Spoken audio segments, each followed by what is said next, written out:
नमस्कार, मैं डॉक्टर मीनाक्षी शर्मा हमारे बियानी ग्रुप ऑफ कॉलेजेस के फेसबुक लाइव पेज पर आप सभी का हार्दिक स्वागत करती हूं और मैं आभार प्रकट करती हूं हमारी मैनेजमेंट टीम का कि उन्होंने मुझे आप लोगों से रूबरू होने का मौका दिया।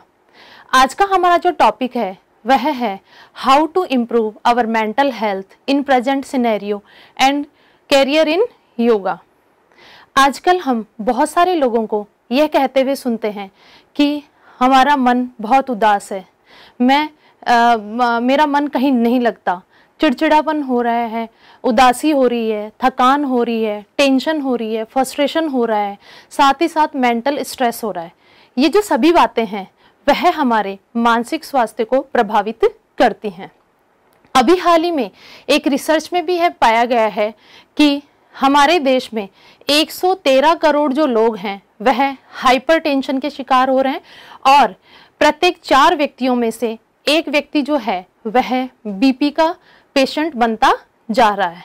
तो ये जो सभी आंकड़े हैं और ये जो सभी बातें हैं वह वर्तमान परिस्थितियों को देखते हुए हमारी मेंटल हेल्थ को इफेक्ट कर रहे हैं। अब जो प्रश्न आता है वह ये आता है कि आखिर ऐसे कौन कौन से फैक्टर्स हैं जिनसे हमारी मेंटल हेल्थ इफेक्ट हो रही है। जिसमें हम सबसे पहले जो फैक्टर देखने जा रहे हैं उन फैक्टर्स की बात मैं करूंगी जो वर्तमान समय में हम सभी उन फैक्टर्स को फेस कर रहे हैं। जो फर्स्ट जो फैक्टर है वह है हमारी जो जीवन शैली है वह अभी जो लाइफस्टाइल जो चल रही है वह हमारी खराब होती जा रही है। लेजीनेस के आधार पर हम जा रहे हैं। जो लेजीनेस जो है क्योंकि हमारा जो रूटीन है वह चेंज हो गया है। वर्तमान समय में हम हमारी प्रकृति से दूर हो गए हैं और हमारे जीवन में बहुत सारी विकृतियां आ गई हैं। जो ये विकृतियां हैं उसमें जो हमारी लाइफस्टाइल है वह इसलिए चेंज हो रही है क्योंकि लॉकडाउन के दौरान प्रकृति ने अपने आप को तो परिष्कृत कर लिया है लेकिन हमने हमारी जीवन शैली को विकृत कर लिया है। क्योंकि पहले जो है वह हम रूटीन से सारे काम टाइम से खत्म करते थे। अब जो है हमारा जो रूटीन है वह बहुत डिस्टर्ब हो गया है क्योंकि सभी लोग अपने अपने घरों में रहते हैं और उससे जो दिनचर्या है उस पर बहुत इफेक्ट आ गया है। यानी जो रूटीन के काम टाइम टू टाइम खत्म होते थे वह पूरे दिन चलते रहते हैं और इससे हमारे अंदर आलस और थकान बनी हुई रहती है। यह हमारी मेंटल हेल्थ को इफेक्ट करती है। सेकंड जो फैक्टर है वह है हमारा पर्याप्त नींद का नहीं होना। क्योंकि जब हमारा डेली रूटीन इफेक्ट हो रहा है तो उससे हमारे ना रात को सोने का समय निश्चित है और ना ही सुबह जागने का समय निश्चित है। जब हमारा सोने का समय और जागने का समय निश्चित नहीं है तो वह हमारी नींद को इफेक्ट कर रहा है। क्योंकि आजकल हम बहुत सारे इलेक्ट्रॉनिक गैजेट्स का यूज कर रहे हैं। जब हम सोने से पहले इलेक्ट्रॉनिक गैजेट्स का यूज करते हैं तो वह हमारे मस्तिष्क पर गलत प्रभाव डाल रही है जिससे हमें पर्याप्त नींद नहीं आती, सुखद नींद नहीं आती। जब हमें सुखद नींद नहीं आती है तो इससे हमारा केंद्रीय तंत्रिका तंत्र है वो प्रभावित हो रहा है और केंद्रीय तंत्रिका तंत्र में जब प्रभावित होगा तो उससे हमारी पाचन क्रिया भी प्रभावित हो रही है और जब हमारा डाइजेशन सिस्टम में कुछ प्रॉब्लम होने लगेगी तो हमें पूरे समय आलस और थकान बना रहता है। यह भी हमारी मेंटल हेल्थ को इफेक्ट कर रहा है। नेक्स्ट जो फैक्टर है वह है लंबे समय तक टीवी, मोबाइल और लैपटॉप का यूज करना। कुछ समय तक यदि हम टीवी, मोबाइल और लैपटॉप का यूज करते हैं वो तो ठीक है, लेकिन हम लंबे समय तक यदि टीवी, मोबाइल और लैपटॉप का यूज करते हैं तो उससे हमारा जो नर्व सिस्टम है उसमें प्रॉब्लम क्रिएट होने लगती है। अभी हाल ही में एक रिसर्च में भी पाया गया है और हमें सबको पता है कि अभी बच्चों की ऑनलाइन क्लासेस चल रही हैं। जब ऑनलाइन क्लासेस जो चल रही हैं उस पे जो बच्चे हैं बहुत लंबे समय तक मोबाइल और लैपटॉप पर अपना समय व्यतीत कर रहे हैं। तो शोध में यह सामने आया है कि बच्चों में एक नीमोफोबिया नाम की जो है बीमारी, बच्चों को एक नीमोफोबिया नाम की जो बीमारी है वह घेरती जा रही है। इसमें बच्चा जो है मोटापे से ग्रसित हो रहा है, जिद्दीपन आ रहा है उनमें और साथ ही साथ जो बच्चा है मोबाइल का एडिक्शन उसमें आता जा रहा है। बच्चे जो है पूरे समय यदि मोबाइल पे रहते हैं तो उनका जो वर्कआउट है वह कम हो गया और उनकी हेल्थ इफेक्ट हो रही है। उससे उनकी आंखें कमजोर हो रही हैं और साथ ही साथ जो है उनका जो ओबेसिटी की जो प्रॉब्लम है वो भी उनको घेरती जा रही है। तो ये जो फैक्टर है इससे हमारा बच्चों का नीमोफोबिया नाम की जो बीमारी है वह धीरे धीरे उन्हें घेरती जा रही है। ये एक शोध में बताया गया है। 70% जो बच्चे हैं धीरे धीरे इन सब चीज़ों के शिकार होते जा रहे हैं या इनसे ग्रसित होते जा रहे हैं। नेक्स्ट जो फैक्टर है वह है सोशल मीडिया।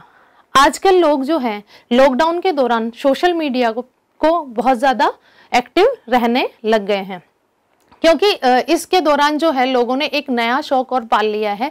क्योंकि और तो जैसे पूरे टाइम घर में रहते हैं तो वह सोशल मीडिया पे अपने वीडियोस बनाते हैं और वीडियोस बनाकर उनको अपलोड करते हैं, उनके लाइक्स देखते हैं, उनके कमेंट्स देखते हैं। तो बहुत सारा जो समय होता है उनका रूटीन का वह सोशल मीडिया पर स्पेंड करने लग गए हैं और ये अनावश्यक तनाव को जन्म दे रहा है। नेक्स्ट जो पॉइंट है वह है डिजिटल रिकॉर्ड्स का रखना। डिजिटल रिकॉर्ड्स को हमने क्या कर लिया है, हमारा दिमाग का काम जो है वो हमने हमारे स्मार्टफोन को दे दिया है। यानी कोई भी इवेंट याद दिलाने की जिम्मेदारी हमने हमारे स्मार्टफोन को दे रखी है, क्योंकि हम उसमें रिमाइंडर डाल के रखते हैं। कुछ इंपॉर्टेंट नोट्स होते हैं वह भी हमने हमारे स्मार्टफोन में सेव करके रखे हैं।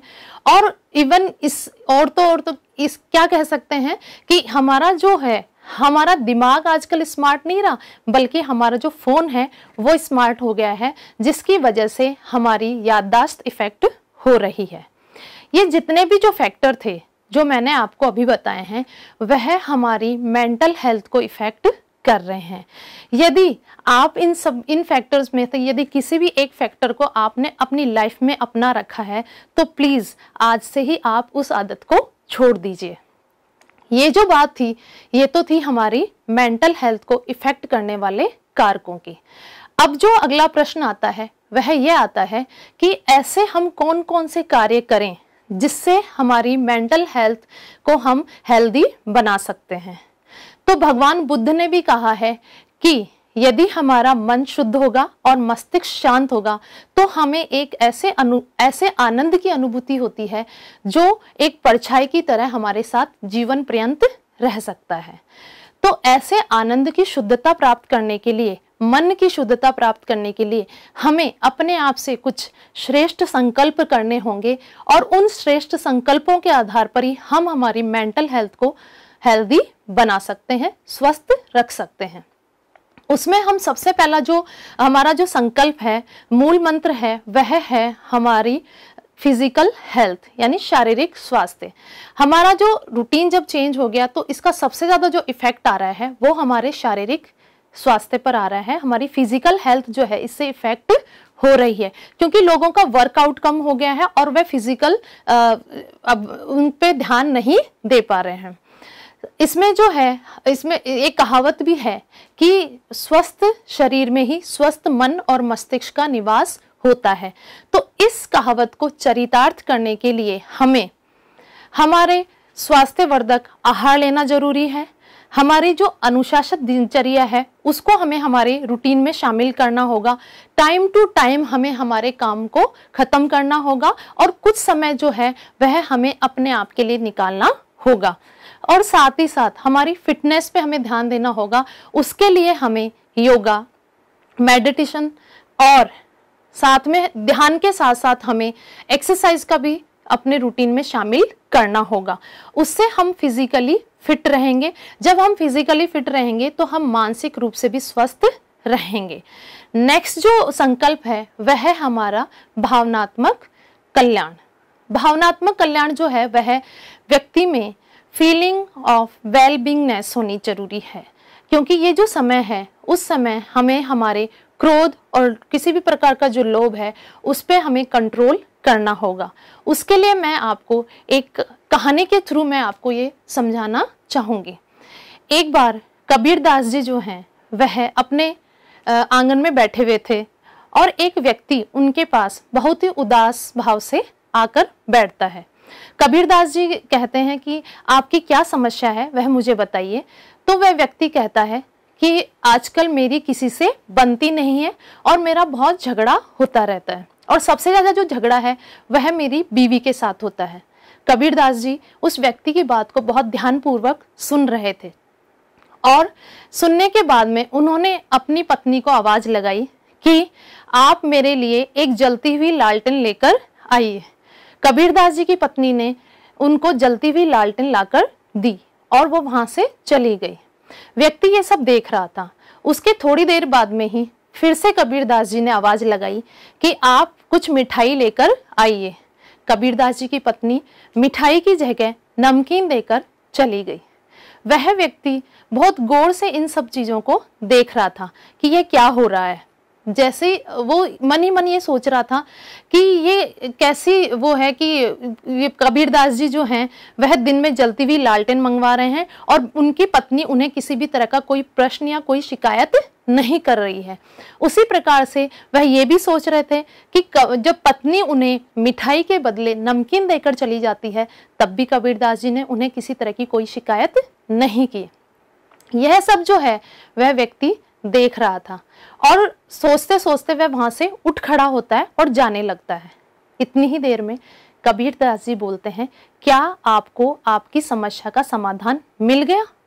तो उन्होंने ये बोला, वो व्यक्ति कबीरदास जी से बोलता है कि गुरुदेव, आपकी मेरी समस्या का समाधान तो मुझे नहीं मिला, लेकिन आपकी गृहस्थी तो मेरे से भी ज़्यादा खराब है, क्योंकि आप दिन में जलती हुई लालटेन मंगवाते हैं तो आपकी पत्नी किसी भी तरह की कोई शिकायत आपसे नहीं करती है, और आपकी पत्नी जब आपको मिठाई के बदले नमकीन देकर चली जाती है तब आप भी अपनी पत्नी से किसी प्रकार की कोई शिकायत नहीं करते हैं।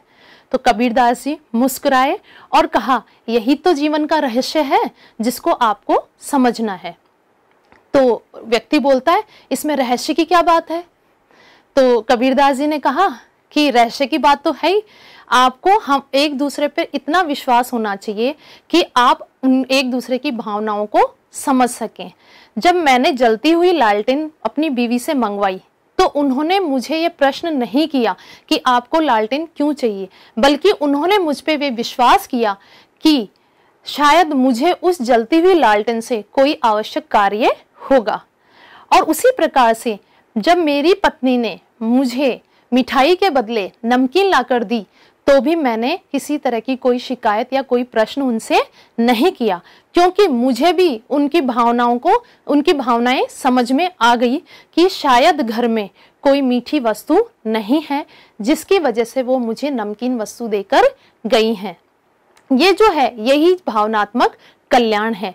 ये जो भावनात्मक कल्याण है इसे ही हमें हमारी लाइफ में उतारना होगा, हमें इसको अपनाना होगा, और इस भावनात्मक कल्याण को अपनाकर हम हमारे स्ट्रेस को कम कर सकते हैं। नेक्स्ट जो पॉइंट है वह है एकात्मकता की भावना। यानी हमें, क्योंकि हम ये संकल्प की बात कर रहे हैं और ये संकल्प जो हैं तब तक हमारे अंदर नहीं आ सकते जब तक हम श्रेष्ठ रूप से या पूरी श्रद्धा के साथ उन्हें अपनाएंगे नहीं। तो एकात्मकता की जो भावना है इसमें हमें सिर्फ और सिर्फ अपने बारे में नहीं सोचना है, बल्कि हमें हमारे से जुड़े हुए अन्य व्यक्तियों के बारे में भी सोचना होगा। क्योंकि जो परिस्थिति अभी चल रही है, जो कोरोना का काल चल रहा है, उससे केवल एक व्यक्ति ही इफेक्ट नहीं है, बल्कि इसमें पूरा समाज, पूरा विश्व इससे परेशान है, इफेक्ट है।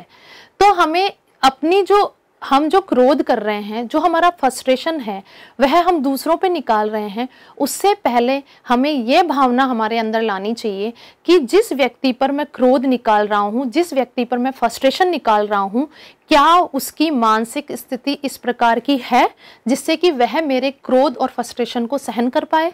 तो इस भावना से यदि हम दूसरों की भावनाओं को समझ के एकात्मकता की भावना हमारे अंदर हमें लानी होगी।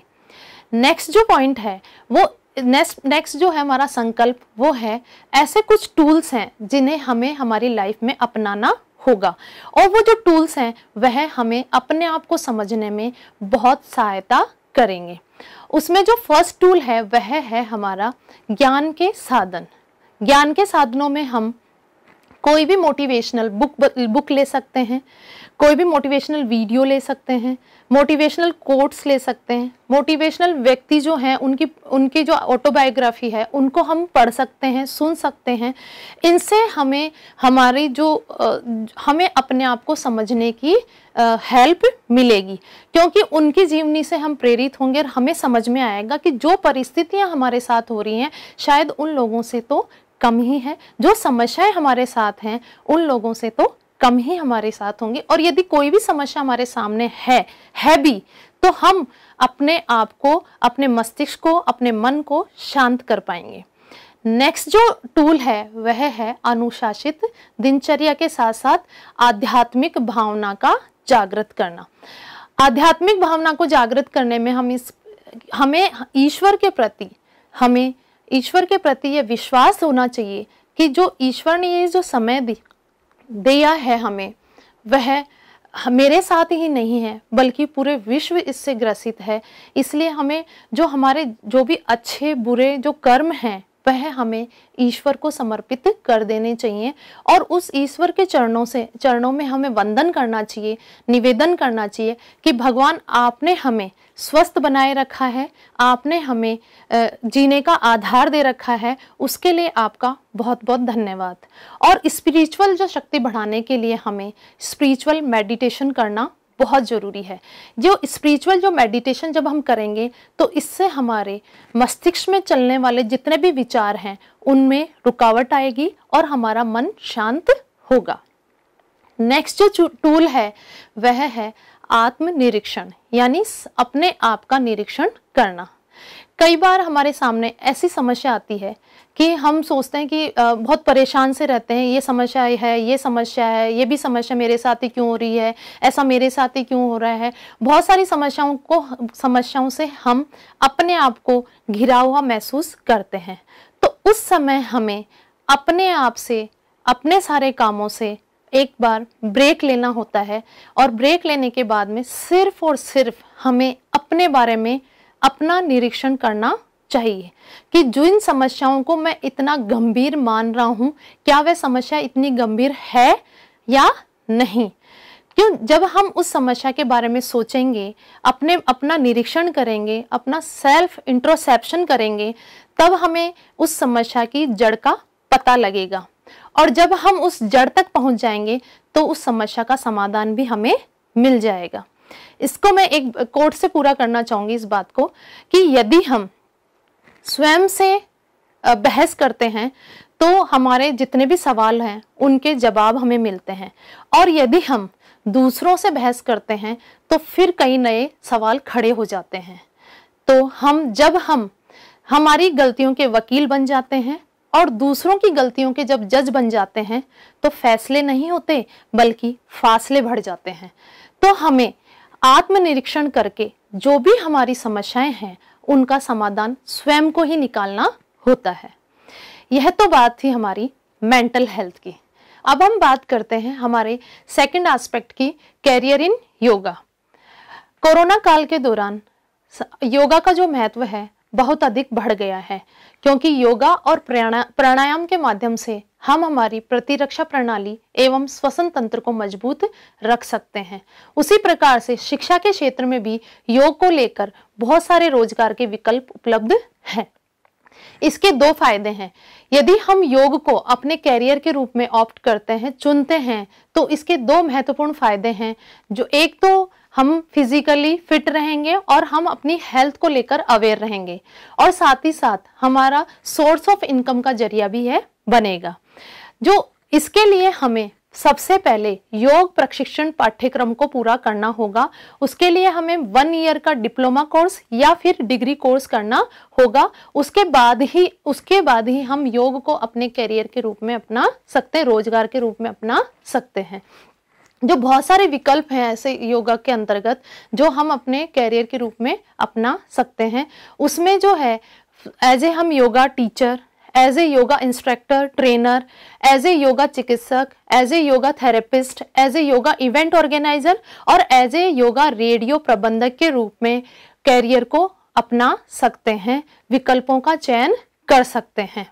एज ए योगा टीचर हम किसी भी विद्यालय और विश्वविद्यालय या महाविद्यालय में हम शिक्षक के रूप में काम कर सकते हैं। एज ए योगा थेरेपिस्ट हम किसी को भी घर जाकर थेरेपी दे सकते हैं, क्योंकि वर्तमान समय की ये डिमांड है कि बहुत सारे लोग, और वर्तमान समय क्या बहुत घर में बहुत सारे बुजुर्ग लोग होते हैं जिनको हम योगा सेंटर तक नहीं ले जा सकते हैं, तो उनके लिए थेरेपिस्ट की डिमांड होती है। तो एज ए थेरेपिस्ट भी हम योग को अपने कैरियर के रूप में चुन सकते हैं। और इसके बाद जो रेडियो प्रबंधक है, जिन व्यक्तियों को प्रचार प्रसार और विज्ञापन करने का स्किल है उनमें, तो वह भी योग को अपने कैरियर के रूप में चुन सकते हैं, क्योंकि योग से रिलेटेड प्रचार प्रसार कर सकते हैं, योग से रिलेटेड वह विज्ञापनों को बना सकते हैं, स्क्रिप्ट लिख सकते हैं, वह उनके लिए रोजगार का विकल्प होगा। नेक्स्ट जो है वह है एज ए योगा चिकित्सक। योगा चिकित्सक, एक जो चिकित्सक है योगा चिकित्सक, वह हमारा मित्र के समान होता है। वह जो हमारे शारीरिक दर्द के साथ साथ वह हमारी मानसिक पीड़ा को कम करने में भी हमारी सहायता करता है। As a yoga event organiser, as a yoga event organiser के रूप में भी हम योगा को कैरियर के रूप में चुन सकते हैं। जिन व्यक्तियों ने इवेंट मैनेजमेंट का कोर्स कर रखा है, या फिर जिनको इवेंट ऑर्गेनाइज करने का स्किल है या इंटरेस्ट है, वह व्यक्ति भी योग को अपने कैरियर के रूप में चुन सकता है। क्योंकि बहुत जगह और हमेशा टाइम टू टाइम जो है वह योग के शिविरों का आयोजन किया जा सकता है, कैंप लगाए जाते हैं, उनमें वह व्यक्ति अपनी भूमिका का निर्वाह कर सकता है। इनके लिए उन्हें अपना डिप्लोमा कोर्स और डिग्री कोर्स करना होगा किसी योग प्रशिक्षण विद्यालय से या विश्वविद्यालय से। ये जो योग के रूप में हम योग और ध्यान के माध्यम से हम लोगों की शारीरिक दर्द के साथ साथ हम उनकी मानसिक पीड़ा को भी कम करने में अपनी भूमिका निभा सकते हैं। आप सभी से मैं एक महत्वपूर्ण इन्फॉर्मेशन शेयर करना चाहूँगी कि हमारे बियानी ग्रुप ऑफ कॉलेजेस के द्वारा 1 year PG diploma course yoga and naturopathy संचालित किया जाता है। ये 1 ईयर डिप्लोमा कोर्स है। इसके अंतर्गत जो एलिजिबिलिटी क्राइटेरिया है वह किसी भी स्ट्रीम का बच्चा या व्यक्ति ग्रेजुएट होना जरूरी है। और एक प्लस पॉइंट इसमें यह है कि इसमें किसी प्रकार की कोई एज लिमिट नहीं है। क्योंकि ग्रेजुएशन के बाद में कोई भी इसमें प्रवेश ले सकता है। इसकी और अधिक जानकारी लेने के लिए आप हमारी कॉलेज की बियानी ग्रुप ऑफ कॉलेजेस की वेबसाइट को विजिट कर सकते हैं। आप टेलीफोनी भी हमारे कॉलेज में आपकी जो क्वेरी हैं वो पूछ सकते हैं, और आप इसके लिए हमारा कैंपस को भी विजिट कर सकते हैं। वहां पर भी आकर आप अपनी क्वेरीज को पूछेंगे तो हमारे सब्जेक्ट एक्सपर्ट के द्वारा आपकी क्वेरीज को शांत किया जाएगा, सॉल्यूशन किया जाएगा। आप सभी का मुझे फेसबुक लाइव पे धैर्यपूर्वक सुनने के लिए बहुत बहुत धन्यवाद। हमारे लाइव सेशंस को आप लाइक कीजिए, कमेंट कीजिए और शेयर कीजिए। Thank you so much. Take care yourself and don't panic. Thank you so much.